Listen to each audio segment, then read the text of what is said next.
Olá, pessoal! Sejam bem-vindos a mais um podcast. Esse é o 4º podcast. Já tem um mês que eu estou nesse projeto, conversando com diversos estudantes, professores, com outras pessoas que também têm projetos semelhantes ao meu, e posso dizer que estou muito feliz, que me sinto fazendo parte de uma grande comunidade com objetivo em comum. E hoje, diferente dos 3 primeiros episódios, caso você não tenha visto, eles estão disponíveis no Spotify e no IGTV do meu Instagram, Pamela Souza Dias. Eu não vou focar em dar dicas, eu vou fazer mais um bate-papo sobre um assunto que muitas pessoas reclamaram comigo, que é sobre falta de investimentos financeiros e incentivo tanto da universidade como de professores e orientadores. Bom, eu não vou nem entrar no mérito governamental, no mérito político. Essa semana mesmo, na quinta-feira, dia 18, a gente teve a saída do ministro da Educação. Então, se eu for falar em termos políticos, esse podcast vai ficar muito mais extenso do que precisa.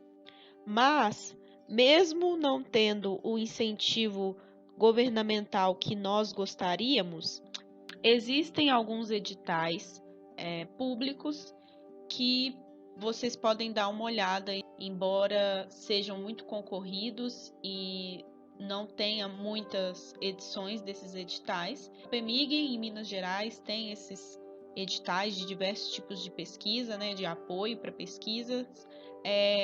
A FAPESP em São Paulo também tem, a CNPq também, e com certeza em outros estados os órgãos representantes estaduais também devem ter. E privado, eu sei que o Banco Santander tem editais frequentes de intercâmbios, com parceria com diversas universidades públicas e universidades particulares, e aí você precisa olhar se a sua universidade faz parte, e caso não for, você pode entrar em contato com o responsável da sua universidade para ver se tem como você participar. Bom, não tem muitas opções, as opções que tem são bastante concorridas, mas eu tenho certeza que tem outras opções além dessas que eu conheço, e se você realmente quiser, alguém consegue, então pode ser você. Bom, agora com relação a incentivos internos, professores e orientadores, e incentivos até de iniciação científica mesmo dentro da própria universidade, eu tenho visto uma tendência que eu espero que não se torne um padrão de orientações coletivas. Em vez de o aluno receber uma orientação individual, tem uma disciplina de TCC e aquele professor ele fica responsável como orientador da turma inteira. E o que eu vejo de ruim nesse tipo de situação? O aluno não tem um atendimento individual, ele tem uma pessoa para corrigir o trabalho dele. E não é a mesma coisa. Uma coisa é uma pessoa corrigir o seu trabalho e apontar onde você erra, onde precisa ser melhorado. Outra coisa é uma pessoa te ajudando a construir o trabalho, que é esse o papel do orientador. E é por isso que eu espero que esse tipo de comportamento não se torne um padrão, porque eu acho extremamente essencial uma orientação individual. Já no caso das orientações individuais mesmo, a gente, de certa forma, precisa dar um pouco de sorte também. Cada professor tem um estilo de orientação, até os alunos, cada aluno é de um jeito. Então, talvez uma pessoa que me oriente, eu considere um excelente orientador, e talvez se ele orientar você, você pode considerar péssimo orientador. Quando a gente passa para um contexto onde nós estamos falando de uma atenção individual, é difícil ter um padrão que agrade a todos. E é por isso que essas relações com os orientadores se tornam mais complicadas. Mas o que eu vejo de possibilidade? Primeiro, tente conhecer o orientador antes de começar o processo de orientação. Tente ver se o estilo de orientação que ele tem é um estilo que vai ser compatível com o seu estilo de pesquisa, com o seu ritmo de estudo. E tente ter uma relação positiva com seu orientador, independente de qualquer situação. Mesmo que vocês não sejam compatíveis, mesmo que ele faça coisas que te desagrade, converse a respeito dessas coisas da maneira mais amigável possível. Não tente se impor. É fundamental ter uma boa relação com o orientador.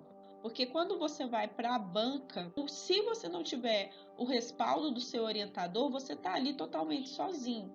Então, independente do tipo de relação que você tem, o orientador é essencial. Mas, se for o caso de você ter algum tipo de orientador que é muito ocupado e não consegue dar a atenção que você gostaria de receber, procure um co-orientador. Eu tive um co-orientador na minha graduação e eu posso dizer que foi assim essencial. Eu aprendi muito com ele. O assunto que eu queria abordar não era do interesse do meu orientador. Então, se eu não tivesse tido um co-orientador, eu provavelmente teria falado de outro assunto ou feito meu trabalho com menos profundidade. Então, uma co-orientação pode ser o que você precisa para fazer o seu trabalho engatar. Bom, e quanto à iniciação científica, tem algumas universidades que já têm editais de iniciação científica e tem outras que você precisa procurar os grupos de pesquisa, procurar os professores responsáveis por esses grupos e tentar fazer parte. Eu, durante a minha graduação, tive as duas experiências.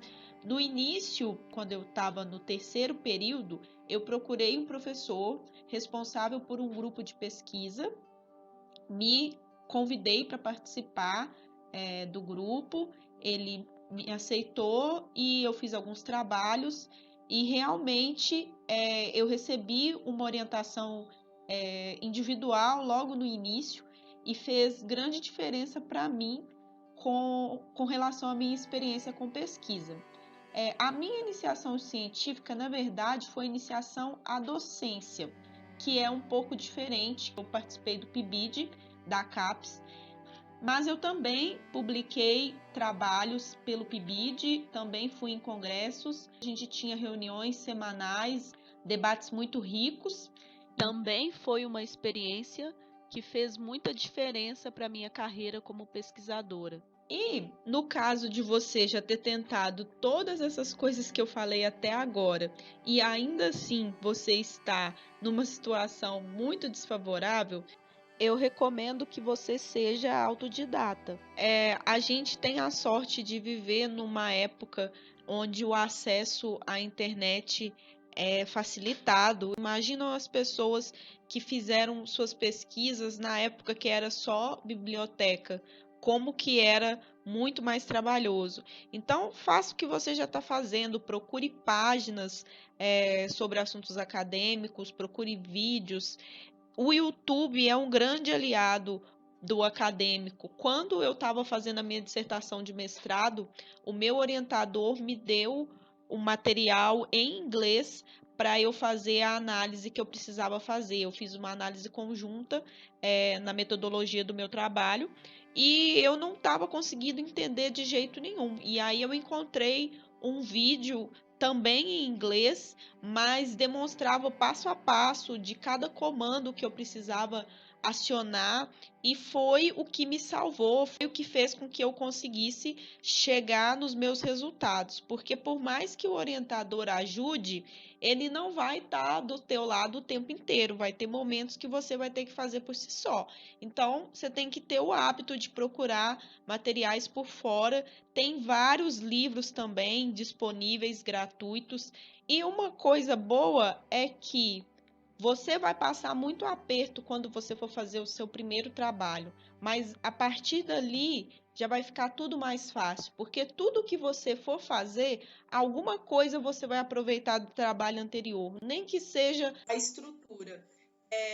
Outra dica, se você vai fazer um TCC, vai fazer um artigo, vai fazer um projeto, vai fazer uma dissertação, procure na internet. Às vezes tem alguma coisa já e você pode ter uma ideia, pelo menos, da estrutura, o que já é uma grande ajuda. Bom, então eu encerro o podcast de hoje, encerro esse bate-papo com vocês. Semana que vem, no próximo domingo, estou de volta com mais dicas. E um bom domingo a todos e até o próximo.